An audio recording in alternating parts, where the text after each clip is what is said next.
ஜீ Tamil news நேயர்களுக்கு வணக்கம். இன்றைய டாக் நிகழ்ச்சியில் அதிமுகவின் 3 எம்எல்ஏக்கள் இன்றைய தினம் ராஜினாமா செய்து தாவேகாவில் இணைந்திருக்கின்றனர். இது அரசியல் வட்டாரங்களில் பெரும் பரபரப்பை ஏற்படுத்தியிருக்கக்கூடிய நிலையில் இது தொடர்பாக நம்முடன் பேசுவதற்காக திரு சங்கர் பிரியன் நம்முடன் இணைந்திருக்கிறார். வணக்கம்.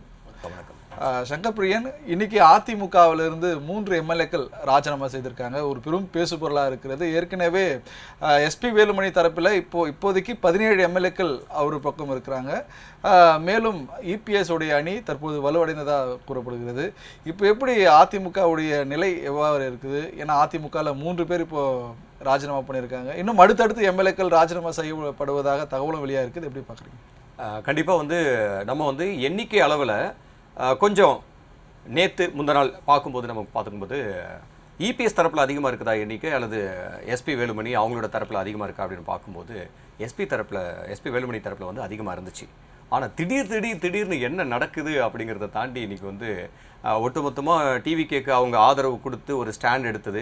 அதுக்கப்புறம் அவங்க பதவியை எதிர்பார்த்து போனாங்களா, அல்லது அழைப்பு வந்ததா, பதவி தர வாங்கின அழைப்பு வந்ததா அப்படிங்கிறதெல்லாம் வெட்ட வெளிச்சமான ஒரு விஷயம். அந்த நேரத்தில் இபிஎஸ் அவங்களுடைய எண்ணிக்கை கம்மியாக தான் இருந்துச்சு, அவங்களுடைய ஆதரவு எம்எல்ஏக்கள் அப்படிங்கிறது. ஆனால் இப்போ திடீர்னு 3 பேர் இபிஎஸ் தரப்புக்கு மீண்டும் போயிட்டாங்க. எஸ்பி தரப்புல இருந்து 3 பேர் நம்ம ஆற்காடு சுகுமார் உட்பட அந்தியூர் ஹரிபாஸ்கர் அண்ட் பன்ருட்டி மோகன், இவங்க 3 பேரும் அங்கே போயிட்டு நாங்கள் இங்கேயே வந்துடுறாங்க அப்படின்னு சொல்லிட்டு, இதுதான் சரி அப்படின்னு சொல்லிட்டு மீண்டும் தாய் கழகத்துக்கே திரும்பின மாதிரி இபிஎஸ் அவர்களுடைய ஆதரவு ஸ்டாண்ட் எடுத்துட்டாங்க. ஆனால் அங்கே அப்படி நடந்துட்டு இருக்கிற ஒரு சமயத்தில் இந்த பக்கம் ஒரு பக்கம் விஜயபாஸ்கர் உட்பட என்ன பண்ணுறாங்க, மறுபடியும் நாங்கள் ஏற்கனவே மனு கொடுத்துருந்தோம் இல்லையா, நாங்கள் எங்களை சட்டப்பேரவை தலைவராக தேர்வு செய்யுங்க, கொறடாவாக தேர்வு செய்யுங்க அப்படின்னு சொல்லிட்டு அவங்க தரப்புலேருந்து யார் யாரை முன்மொழிஞ்சு மனு கொடுத்தாங்களோ அது என்ன ஆச்சு அப்படிங்கிறது இன்றைக்கி தான் தூசு தட்டுறாங்க. அந்த 3 பேர் அந்த பக்கம் இபிஎஸ் கிட்ட போயிட்டு ஆதரவு போகிறதுக்குள்ள இன்னும் எத்தனை பேர் பிச்சுக்கிட்டு ஓட போறாங்களோ அப்படின்ற ஒரு அச்சத்தின் காரணமாக அவங்க என்ன பண்றாங்க, அந்த அப்ளிகேஷன் என்ன ஆச்சு, நாங்க விண்ணப்பம் வச்சது என்ன ஆச்சுங்க, அதை கொஞ்சம் பாருங்க அப்படின்னு சொல்ற சமயத்தில் ஆற்காடு சட்டமன்ற உறுப்பினர் எஸ் எம் சுகுமார் தான் செய்தியாளர்களும் சந்தித்து பேசியிருந்ததை பார்த்தோம். ஏன்னா நேற்று வரையே எஸ்பி வேலுமணியுடைய ஆதரவாளராக இருந்த சுகுமார் இன்றைய தினம் இபிஎஸ் உடைய ஆதரவாளர் தன்னோட ஆதரவு தெரிவிச்சிருக்காரு.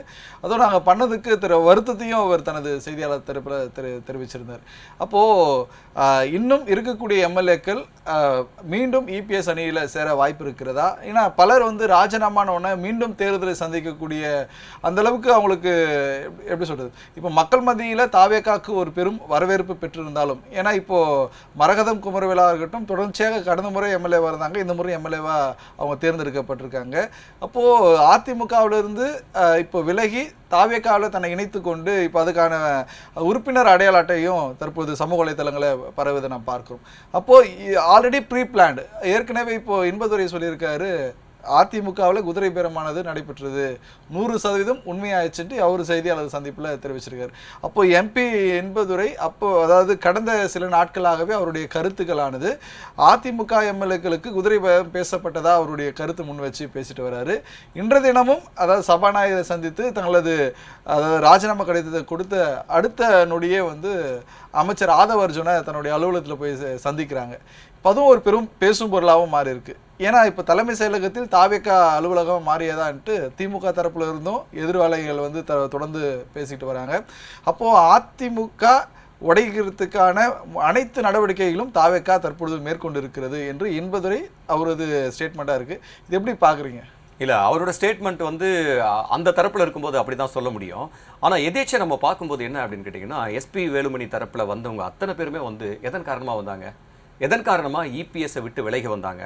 ஒரு 2 விஷயம் இருக்கலாம். ஒன்று, இபிஎஸ் அவர்களுடைய செயல்பாடுகள், திடீர்னு முடிவு, தன்னிச்சையான முடிவெடுப்புகள், எங்ககிட்ட எதையுமே கலந்து ஆலோசனை பண்றது கிடையாது. எந்த முடிவுமே, கூட்டணி சார்ந்த கூட எந்த முடிவுமே எடுக்கல.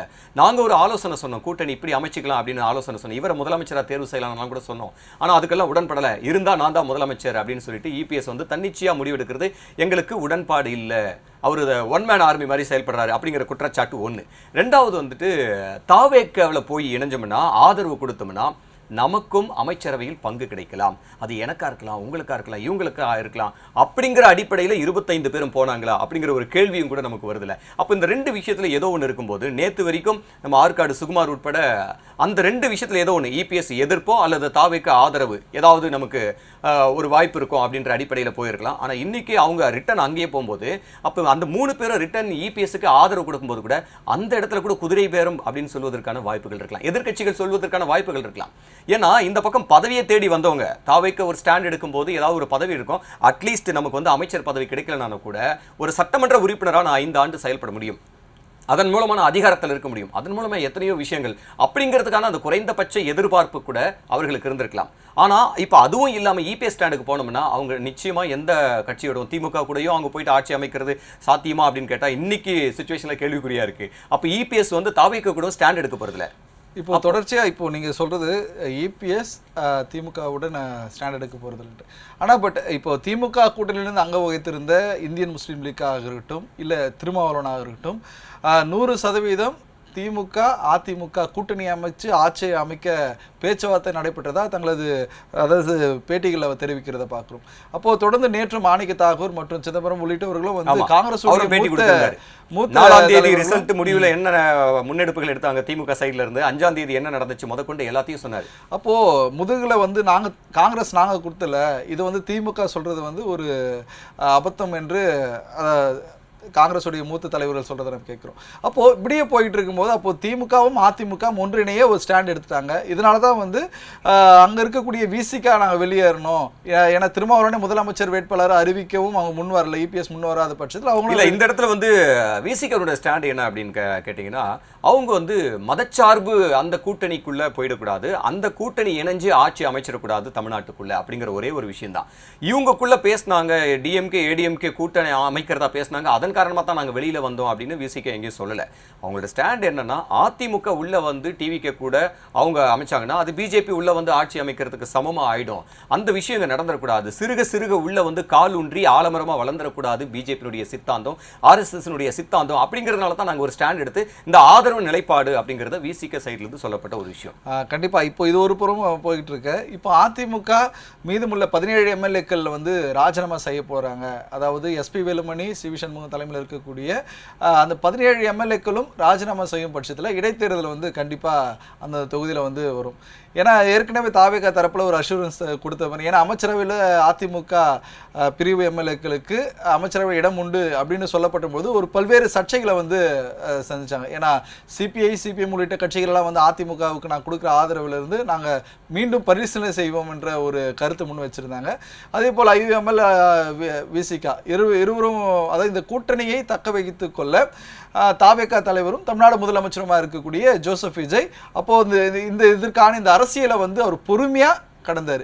ஏன்னா இன்றைய தினம் 3 எம்எல்ஏக்கள் ராஜினாமா செஞ்சு உடனடியாக தாவேகால இணைஞ்சாங்க அப்படின்ட்டு அந்த உறுப்பினர் கார்டுகள் வெளியாகிறதாகட்டும் இல்லை மீதம் இருக்கக்கூடிய 17 எம்எல்ஏக்களுடைய நிலைப்பாடு என்னவா இருக்கும். ஏன்னா இன்னைக்கு காலையில் 3 பேர் வந்து மீண்டும் இபிஎஸ்க்கு போய் ஆதரவு தெரிவிச்சிருக்கிறாங்க.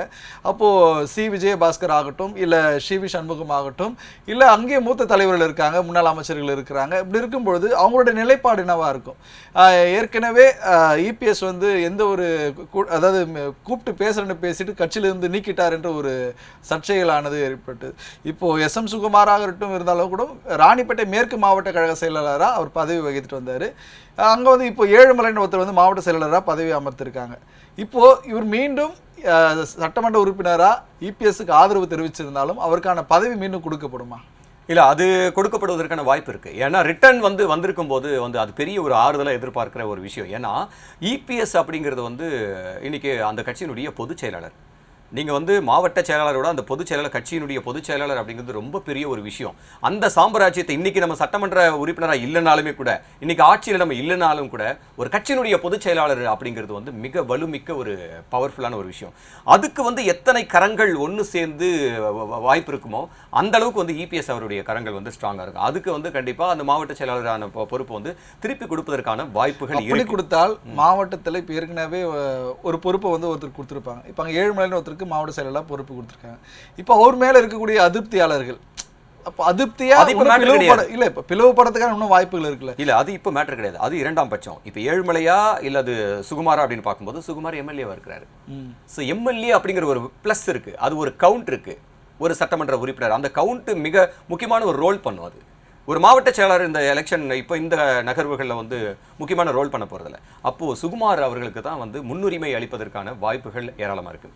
நீங்கள் இன்னொரு விஷயம் என்னென்னா இப்போ பாருங்களேன், இந்த இடத்துல வந்து டிவிகேனுடைய ஸ்டாண்டுன்னு ஒன்று இருக்குல்ல, நாங்கள் மதச்சார்பற்ற கூட்டணி அங்கிருந்து தான் கூட்டணியிலிருந்து கூட நாங்க வந்து உள்ள கொடுப்போம், அவங்களுக்கு தான் அமைச்சர்கள் கொடுப்போம். எக்காரணத்துக்கு வந்தோம் இந்த மதம் சார்ந்து செயல்படக்கூடிய கூட்டணியை அது பிஜேபியோ அது அதிமுக நாங்க உள்ள எடுக்க மாட்டோம் அப்படின்ற ஒரு விஷயமும் அதே வலியுறுத்தக்கூடிய விசிகனுடைய விஷயம், இந்த ரெண்டும் சேர்ந்து தான் இங்க ரோல் பண்ணிக்கிட்டு இருக்கு. இன்னைக்கு இந்த 3 பேரை ராஜினாமா பண்ணுவதற்கான காரணங்கள் என்ன?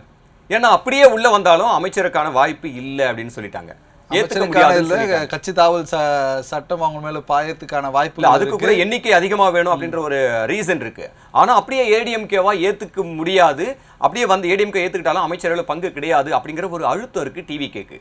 ஏன்னா ஏற்கனவே ஆதரவு அளிச்சிருக்கக்கூடிய விசிகே, காங்கிரஸ், அதே போல கம்யூனிஸ்டுகள் உட்பட இவங்களுடைய அந்த ஸ்ட்ராங்கான ஒரு அழுத்தம் இருந்துகிட்டே இருக்கு. அப்போ அவங்க அதிமுகவா உள்ள அலோடு கிடையாது. அது டிவிகேவை கூட தங்களை வந்து நாங்க வந்து இந்த ஸ்டாண்டு தான், நாங்க வந்து பகுத்தறிவு சார்ந்த ஏற்கனவே தமிழ்நாட்டில் இருக்கக்கூடிய பெரியாரிய வழியில தான் நாங்களும் பயணிக்கிறோம், அதனால எங்களை வந்து தப்பா நினைச்சுக்காதீங்க. தாவேக்கா வந்து தன்னுடைய நிலையை வந்து எங்குமே மாற்றல. அதனால தான் இந்த 3 பேருமே வந்து என்ன பண்ணிருக்காங்கன்னா தங்களுடைய பதவிகளை ராஜினாமா பண்ணிட்டு ஏடிஎம்கேல இருந்து அந்த சட்டமன்ற உறுப்பினர் பதவியை ராஜினாமா பண்ணிட்டு தாவேக்காவா உள்ள பூந்திருக்காங்க. இப்போ மீண்டும் அந்த பகுதியில் வந்து விசில் சின்னத்துல போட்டியிட போகிறதா தகவல் வந்திருக்கு. ஏன்னா இப்போ தொடர்ச்சியா இப்போ அந்த 17 எம்எல்ஏக்களுடைய நிலைப்பாடும் தெரியல. ஏன்னா கட்சி தலைவர் ஜோசப் விஜய் முன்பதாக தெரிவித்திருந்தது அதிமுகவிலிருந்து நேரடியாக ஆதரவு கொடுத்திருந்தா அது வந்து ஆட்சி அமைத்துக்கான ஆதரவு, ஆனா கட்சி பொறுப்போ இல்ல உங்களுக்கு அமைச்சரவையில் அது கூட கடைசி கட்டத்துல வந்து நமக்கு இரண்டாம் பட்சமா தானே அமைஞ்சது.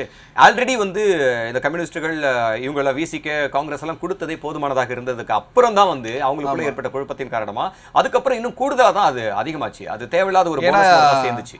முதல்வரா பதவியேற்ற பிற்பாடு சிவி சண்முகம் அணியினரை தான் முதல்வர் போய் நேரில் சந்திச்சிருந்தார். இது ஒரு பரவலா ஒரு பெரும் சர்ச்சைக்குள்ளான ஒரு விவாதத்தை ஏற்படுத்தி இருந்தது. அதெல்லாம் உடைச்சு விடுறதுக்கான ஒரு வேலை கண்டிப்பா. ஏன்னா அப்போ தமிழ்நாடு முதலமைச்சர் ஜோசப் விஜய் தனது தலைமையாக இருக்கக்கூடிய தமிழக வெற்றி கழகத்தை எப்படி வலுப்படுத்தணும், ஏன்னா இப்போ பல்வேறு மாவட்டங்களை தமிழகத்தை பொறுத்தவரை அதிமுக இருக்கக்கூடிய மாவட்ட நிர்வாகிகள், மாவட்ட பொறுப்பாளர்கள், கவுன்சிலர்கள் உட்பட ஏராளமானவர்கள் தற்போது தாவேக்கா நோக்கி வந்ததை பார்க்கணும். ஏன்னா அதிமுகவில் தொடர்ந்து பயணிக்கும் பட்சத்தில் தங்களுடைய எதிர்காலம் என்ன என்ற ஒரு பெரும் கேள்விக்குறி வந்து அடிமட்ட தொண்டருக்கு எழுந்திருக்கு. அப்போ இப்படியே போச்சுன்னா அதிமுகவை நிலைநிறுத்துவதும் அங்க இருக்கக்கூடிய மாவட்ட செயலாளர்களாகட்டும் பொறுப்பாளர்களாகட்டும் இல்ல உறுப்பினர்களை தக்க வைத்துக் கொள்ள எடப்பாடி பழனிசாமி என்ன செய்ய போறார், இது ஒரு பெரிய ஒரு கேள்விக்குறியாவே கிரவுண்ட்ல வந்து எழுந்திருக்கு. இருக்கும்போது அவருடைய அடுத்த கட்ட மூவா இருக்கும் என்னவா இருக்கும்? ஏன்னா கண்டிப்பா அது மிகப்பெரிய ஒரு கேள்வி. தலைக்கு மேல போன பிறகு வெள்ளம் ஒண்ணுமே பண்ண முடியாது அப்படின்ற நிலையில இன்னைக்கு இபிஎஸ் வந்து மிக ஒரு மோசமான நிலையில் இன்னைக்கு நின்றுக்கிட்டு இருக்கிறாரு. அதிமுகனுடைய கேள்விக்குரிய இதுக்கப்புறம் வந்து ரொம்ப பெரிய ஒரு விஷயம். ஃபார் எக்ஸாம்பிள் இன்னைக்கு விஜய் அப்படிங்கிற பேரலை காரணமாக எந்த கூட்டணியுமே அமைக்காம எடுத்த உடனே 2 வருஷம் கட்சி ஆரம்பிச்சு தேர்தலை சந்திக்கிறாரு. ஒரு வருஷம் படம் நடிச்சுக்கிட்டே இருந்தாரு, ஜனநாயகன்ற ஒரு படத்தை நடிச்சுக்கிட்டே இருந்தாரு. கடைசி ஒரு வருஷத்துல ஒரு 4 கூட்டம் நடத்தினாரு, ஒரு 10 தொகுதிக்கு பிரச்சாரம் போனாரு, அவ்வளவுதான். சோசியல் மீடியா மற்ற எல்லாம் பார்த்துக்கிட்டாங்க, எல்லாம் வந்தாங்க. இதுக்கே உடனடியாக ஆட்சிக்கு வந்துட்டாரு. அப்போ அவருடைய அந்த பிம்பம்னு ஒன்று இருக்குல்ல, இந்த ஆட்சி அப்படிங்கிறது வந்து குறைந்தபட்சம் இன்னும் 10 ஆண்டுகள் நீள்வதற்கான வாய்ப்புகள் யதார்த்த நிலையில் இருக்கு. நம்ம எந்த சார்பும் நம்ம பேசல, நம்ம யதார்த்த நிலையில் இருக்கும்போது அப்போ 10 ஆண்டுகள்ல இபிஎஸ் தாக்கு பிடிச்சு தன்னுடைய கூட்டத்தை, தன்னுடைய அந்த இப்போ ஆதரவு இருக்கக்கூடிய எம்எல்ஏக்களை அவங்க அடுத்த எலெக்ஷன்ல எம்எல்ஏக்களை இருப்பாங்க. பல கேள்விக்குறி இருக்கு. மக்களுக்கு வந்து நல்ல பரிச்சயமானவர்கள் அந்த முன்னாள் அமைச்சர்களோ இல்லை அந்த மாவட்ட செயலாளரோ அங்கே இருக்கக்கூடிய எம்எல்ஏக்கள் தான் அதிமுகவுடைய ரெப்ரசன்டேட்டிவாக கீழே வந்து இருக்கக்கூடிய மக்களுக்கு நல்ல பரிச்சயமானவர்களாக இருப்பாங்க. இப்போ விஜய் அவர்கின்ற ஒரு பிம்பம் வரும்பொழுது எல்லாரும் தமிழ்நாடு முதலமைச்சருடைய அதாவது பக்கம் தான் வந்து மக்கள் நிற்கிறத நம்ம பார்க்கணும். ஏன்னா பல இடங்களில் எதிர்ப்புகள், ஏன்னா இப்போ சட்ட ஒழுங்கு சீர்கேடு, இப்போ உடனே அவங்க ப்ளேம் பண்ண முடியாது. ஏன்னா ஆட்சி பொறுப்பேற்று 1 மாதம் கூட முழுமையாக நிறைவடையலை. அதுக்கான தொடர்ந்து ஆலோசனை கூட்டங்களும் தொடர்ந்து நடைபெற்று வருது. இது ஒரு புறம் இருந்தாலும் இப்போது எடப்பாடி பழனிசாமி தொடர்ந்து அந்த கட்சியினரை, ஏன்னா இப்போது அதிமுக பிளவுபட்டு போனதுல அவரும் வந்து என்ன நடவடிக்கை எடுக்கிறார் என்று தெரியல. ஏன்னா தன்னிச்சையாக செயல்படுறாருன்னு ஒரு பெரும் ஒரு குற்றச்சாட்டானது வைக்கப்பட்டது.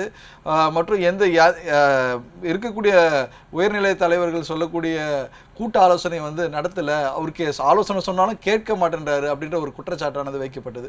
இப்படி இருக்கும்பொழுது முன்னணி நிர்வாகிகளாக இருக்கக்கூடியவர்களே பின்வாங்கி போயிடும் பட்சத்தில் அப்போது அதிமுகவுடைய நிலைப்பாடு, ஏன்னா மீண்டும் இளைஞர்கள் அதிமுகவில் புகற்றுறது வந்து ஒரு பெரும் ஒரு கேள்விக்குறியான ஒன்றாக இருக்கிறது. ஏன்னா இப்போதைக்கு இருக்கக்கூடிய காலகட்டங்களில் இளைஞர்களுடைய எதிர்காலத்தை நோக்கி தான் அரசியல் மையப்படுறாங்க.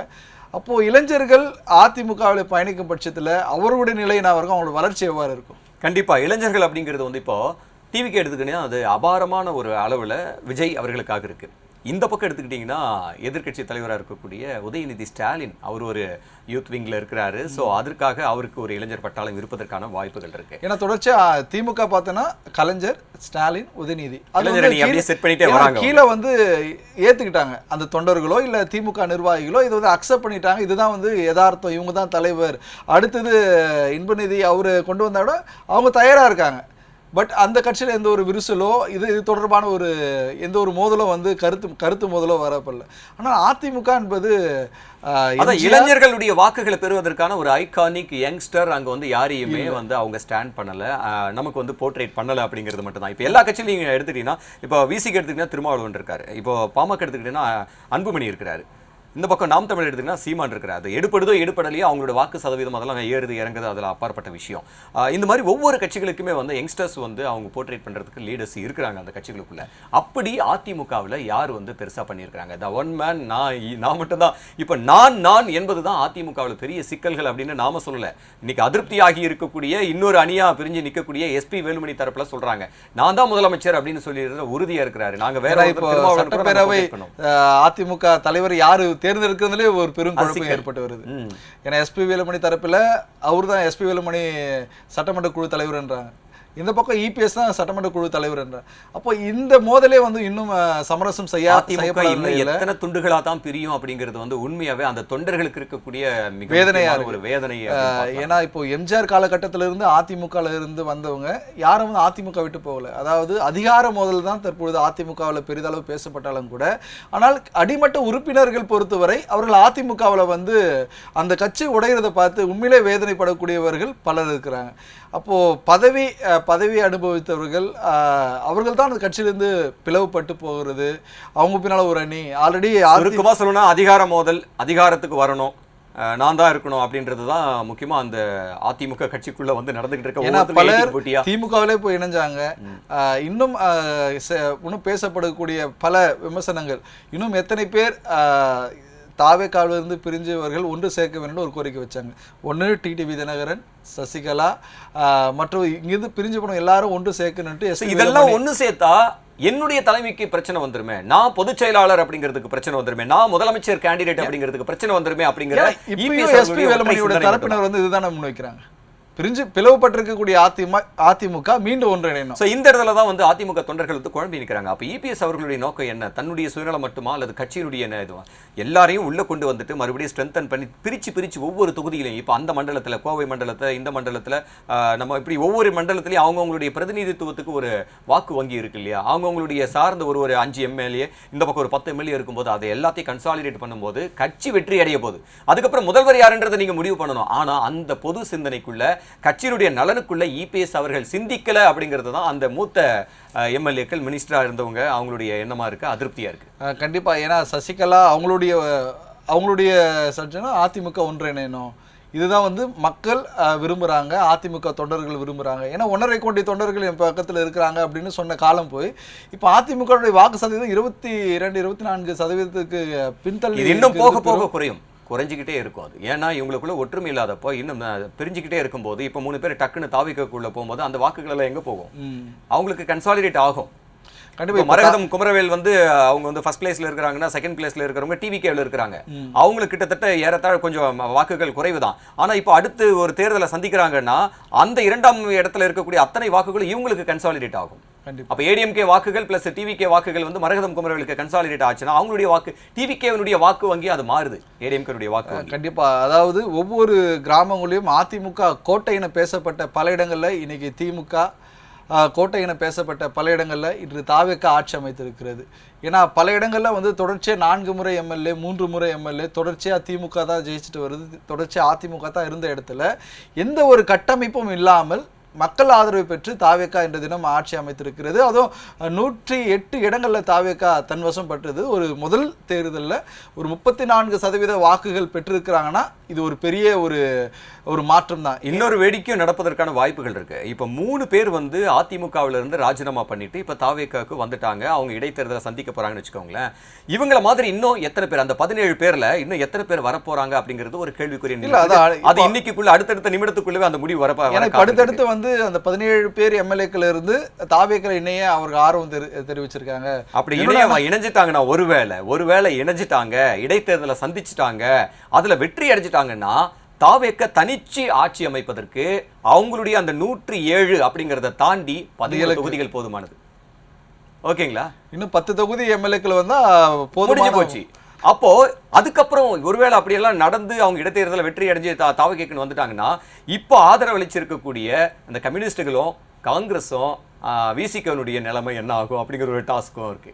அவங்களுடைய முக்கியத்துவம் என்ன ஆகும் அப்படிங்கிற ஒரு டாஸ்க்கும் இருக்கு. தொடர்ச்சியா இப்போ இந்த தாவேக்காவுடைய எம்எல்ஏக்களுடைய எண்ணிக்கை அதை வருங்க இடைத்தேர்தல் சந்திக்க இருக்கிறாங்க. ஏன்னா மீண்டும் திமுகவும் அங்கே களம் காண இருக்கிறது. அப்படி இருக்கும்பொழுது ஏன்னா இப்போ விசிகாவுடைய தலைவர் தொல் திருமாவளவன் திருச்சி கிழக்கில் போட்டியிடணும்னு ஒரு தரப்பினர் அப்படி ஒரு தரப்பு விரும்பினாங்க. மற்றும் முக ஸ்டாலின் முன்னாள் முதலமைச்சர் முக ஸ்டாலின் வந்து ஒரு தொகுதியில் போட்டியிடணும் விரும்பினாங்க. அப்படி இருக்கும்பொழுது இன்னும் பல அதாவது இன்னும் இந்த 17 சட்டமன்ற உறுப்பினர்கள் ராஜினாமா செய்யும் பட்சத்தில் இன்னும் அதாவது திமுக உள்ளிட்ட இடங்கள்ல இருந்து யாரை வேட்பாளராக தேர்வு செய்வாங்க. இப்போ களம் இப்போ எப்படி இருக்கும்? இல்ல இது உடனுக்குடனே நடக்கிற இடைத்தேர்தலா இருந்துச்சுன்னா மறுபடியும் வந்து அது டிவிகேக்கு தான் கன்சாலிடேட் ஆகும். டிவிகேக்கு கன்சாலிடேட் ஆனாலும் மீண்டும் முன்னாள் முதலமைச்சர் திமுக தலைவர் ஸ்டாலின் அவர்கள் போட்டியிடும் பட்சத்துல அந்த இடம் களம் எவ்வாறு இருக்கும்? ஏன்னா கள யதார்த்தம் ஒன்று இருக்குல்ல. இல்ல எனக்கு தெரிஞ்சு வந்து முன்னாள் முதல்வர் மு க ஸ்டாலின் அவர்கள் போட்டியிட மாட்டார் அப்படிங்கிறது தான் எனக்கு தெரிஞ்சு. ஏன்னா ஒரு கட்சியினுடைய தலைவர் முன்னாள் முதலமைச்சர் அப்படிங்கிறது இந்த விளையாட்டுக்குள்ள வேண்டாம். நம்ம இறங்கினா மெயின் பிச்சில் இறங்கணும், மெயின் கிரவுண்ட்ல இறங்கணும், மெயின் இடத்துல அடிக்கணும், 6 அடிச்சு மேட்ச் வின் பண்ணணும்ன்றதா. ஏன்னா மக்களுடைய எதிர்பார்ப்பு ஒன்று இருக்குல்ல. மக்கள் மனசுல வந்து ஒரு திமுக தலைவராக இருக்கிறாரு, அவர் போட்டியிடல, ஏற்கனவே அவர் தோத்தது ஒரு பெரும் ஒரு கேள்விக்குறியா வந்து இருக்கு. இது வந்து திமுக ஏற்றுக்கொள்ள முடியாத ஒரு தோல்வியா இருக்கிறது. தொடர்ந்து மாவட்ட அலுவலக கூட்டங்களாகட்டும் இல்லை திமுக தலைமை கூட்டங்களே ஆகட்டும் தீர்மானமானது திருச்சி கிழக்குல திமுக தலைவர் ஸ்டாலின் போட்டியிடணும் அப்படின்ட்டு தீர்மானங்கள் நிறைவேற்றி வராங்க. அப்போ நான் போட்டியிட மாட்டேன்னு எந்த ஒரு அப்ஜெக்ஷனோ இல்லை எதுவுமே வந்து இன்னும் முன்னாள் முதலமைச்சர் தெரிவிக்காது இருக்காரு.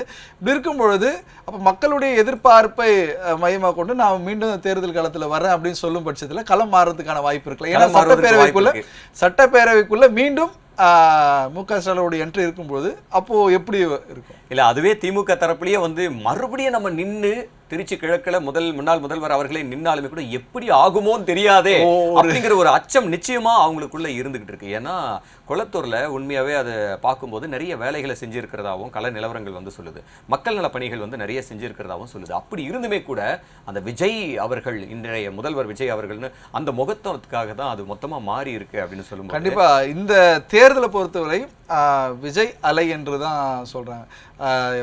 தமிழ்நாட்டு வரலாற்றிலே இந்திய வரலாற்றிலே ஒரு கட்சி ஆரம்பித்து 825 நாட்களுக்குள்ளாக ஆட்சி அமைப்பது ஒரு பெரும் ஒரு சவாலான காரியம். ஏன்னா எத்தனையோ பிரச்சனைகளை வந்து தாவேக்கா துவக்க காலங்களில் சந்திச்சது பார்க்குறோம்.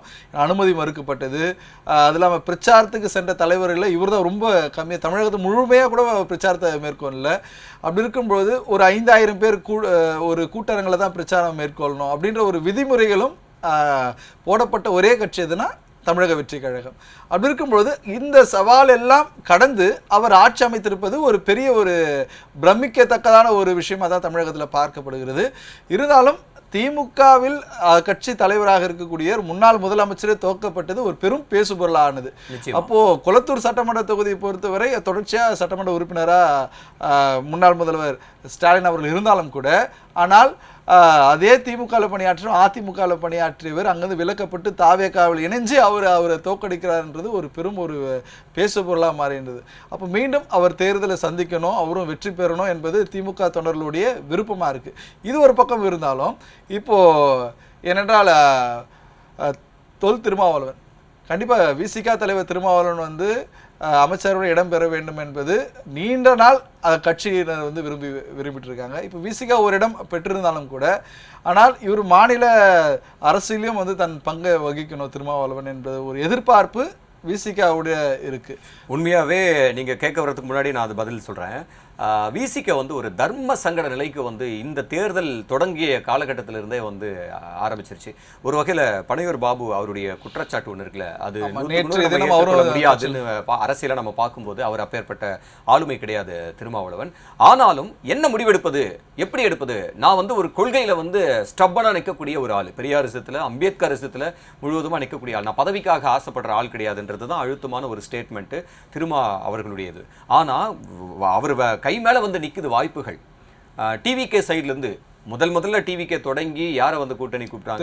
திருமாவளவன். ஆட்சியில் பங்கு, அதிகாரத்தில் பங்கு யாருக்கு ஓபன் பண்ணாங்க? திருமாவளவன் அவர்களுக்காகத்தான். அவங்களுடைய மந்திரம் என்ன? ஆதவ அர்ஜுனுடைய மந்திரம் என்ன? ஒரு தலித்து தான் முதலமைச்சர் ஆகணும் அப்படிங்கிறது தான் எங்களுடைய நோக்கமே அப்படின்னு சொல்றேன்.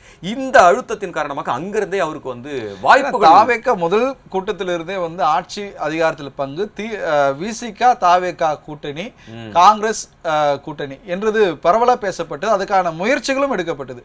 ஒவ்வொரு அதாவது கூட்டத்திலையும் தேர்தல் நெருங்க விசிகாவுடன் தாவேக்காவுடன் இணைந்து பேச்சுவார்த்தை நடத்தப்பட்டது. இந்த எல்லோருக்குமான தலைவர் அம்பேத்கர் புத்தக வெளியீட்டு விழாவிலையும் திருமாவளவனையும் விஜயும் வந்து சீஃப் கெஸ்டா இணைப்பதற்காக அந்த நிகழ்வானது நடைபெற்றது. அப்போ பல்வேறு பங்கு வந்து இதுல ஆதவ அர்ஜுனா வந்து ட்ரை பண்ணாரு. பட் தேர்தலுக்கு பிந்தைய கூட்டணியை தான் அமைக்க முடிஞ்சது. அப்போ மாநில தேர்தலில் வந்து திருமாவளவன் களங்காண போறாருன்ட்டு தேர்தல் அதாவது அவர் வேட்பாளராக போட்டியிடும் பொழுது எல்லாருமால பேசப்பட்டது. இதுவரையும் அதாவது எம்பி தேர்தலில் மட்டும் போட்டியிட்ட திருமாவளவன் முதல் முறையாக மாநில தேர்தலையும் வந்து களம் காண போறாரு.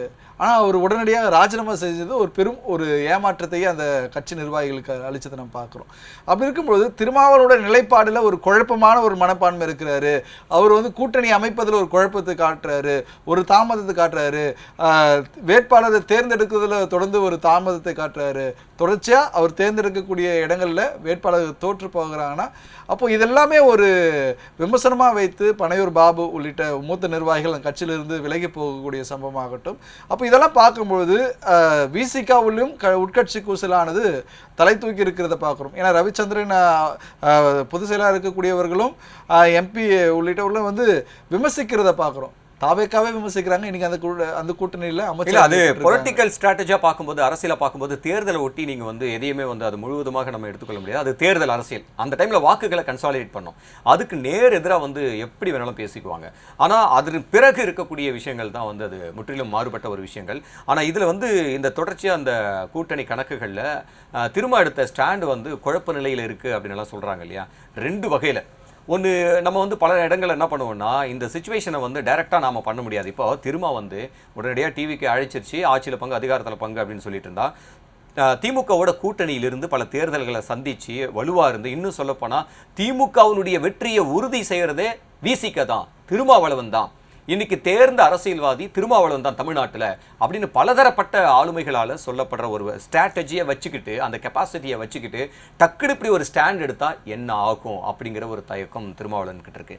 அப்போ அவர் நினைச்சிருக்கலாம் இப்படி குழப்பி விட்டு ஒரு ஆட்டத்தை ஆடி பார்ப்போம் அப்படின்னு கூட நினைச்சிருக்கலாம். நுணுக்கமான அரசியல் பேசக்கூடியவங்க என்ன பண்றாங்கன்னா, திருமாவளவன் அவர்களை நீங்க சாதாரணமா நினைச்சுக்கிட்டு இருக்கீங்க, குழப்ப நிலையில் இருக்காருன்னு நினைச்சுக்கிட்டு இருக்கீங்க.